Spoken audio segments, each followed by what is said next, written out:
So this the day one, and in the day one I just want to practice the some vocabulary, some 10 simple words.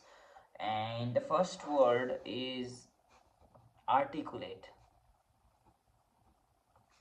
So before 2 or 3 months back, if you had asked me about articulate, about this particular word, I would have said I don't know. But since I'm recording videos regularly and looking so many types of English videos of how to speak, how to express yourself, so I am familiar with this word articulate.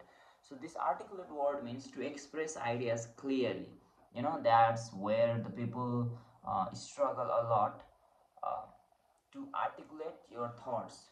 So there are many thoughts in your brain, in your head, and to uh, clean out those thoughts through your mouth is basically articulate.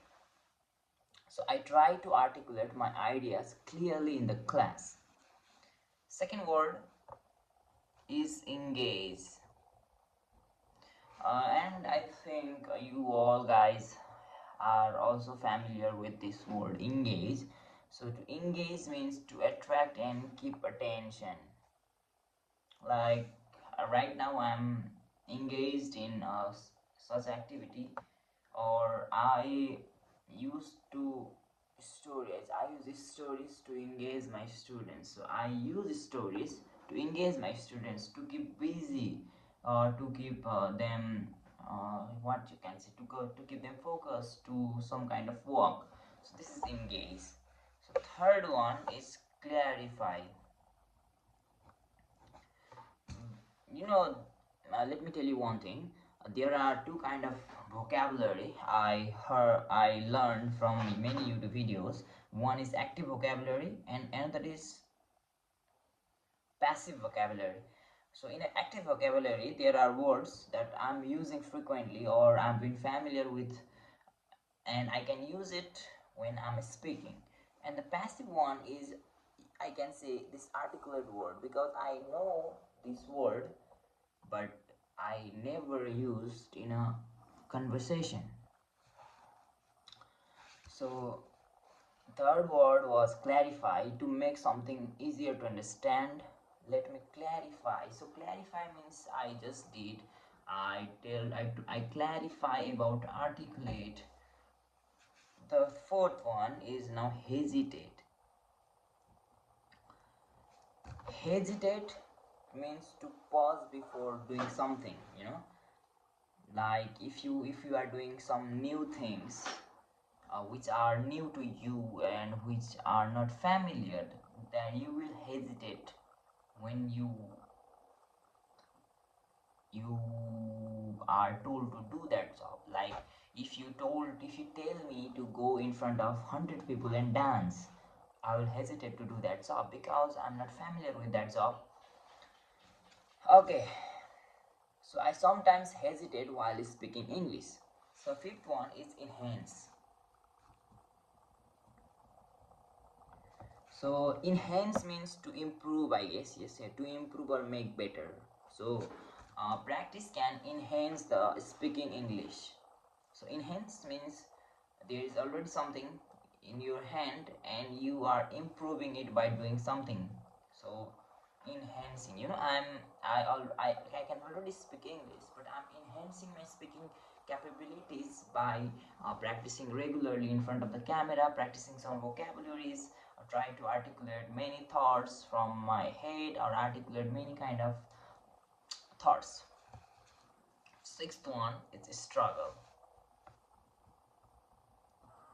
So struggle, I know you all know. So to have difficulty doing something, So when I'm starting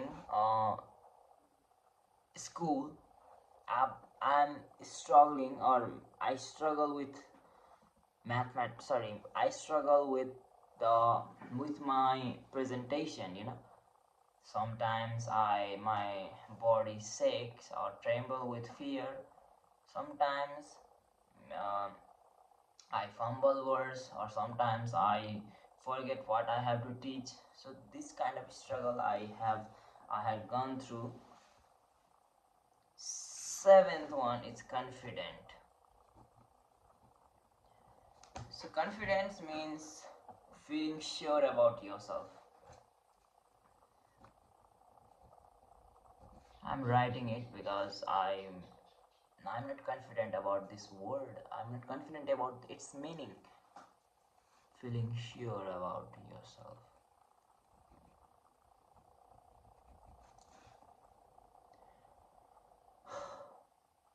So I want my students to feel confident.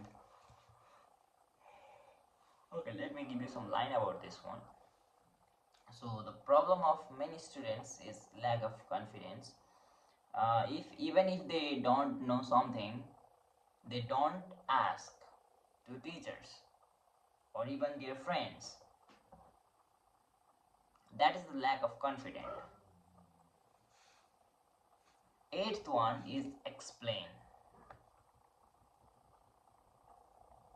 So it's a kind of a very easy word, I will say, explain, to make something clear by describing it. Like if you don't know something about this pen, I will explain it, means I'll give you the information about this thing so that you will understand about this particular thing properly and clearly.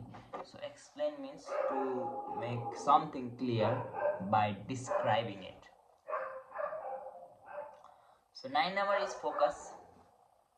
I don't think I have to tell you about this word because most of the times your teachers have said it. Try to focus on this thing and focus on that thing, means to concentrate, means just do that thing, particular thing.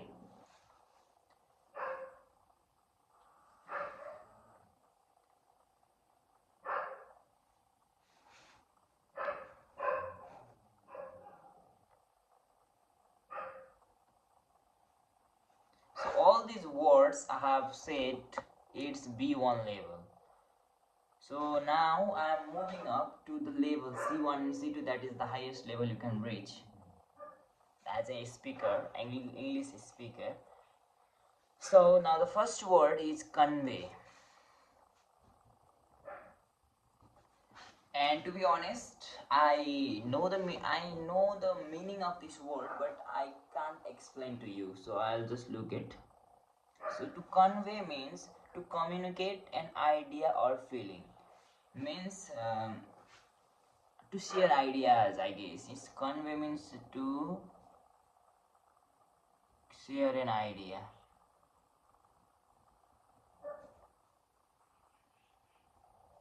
I try to convey my ideas clearly to my students. I try to convey my ideas clearly to my students. I try to convey my ideas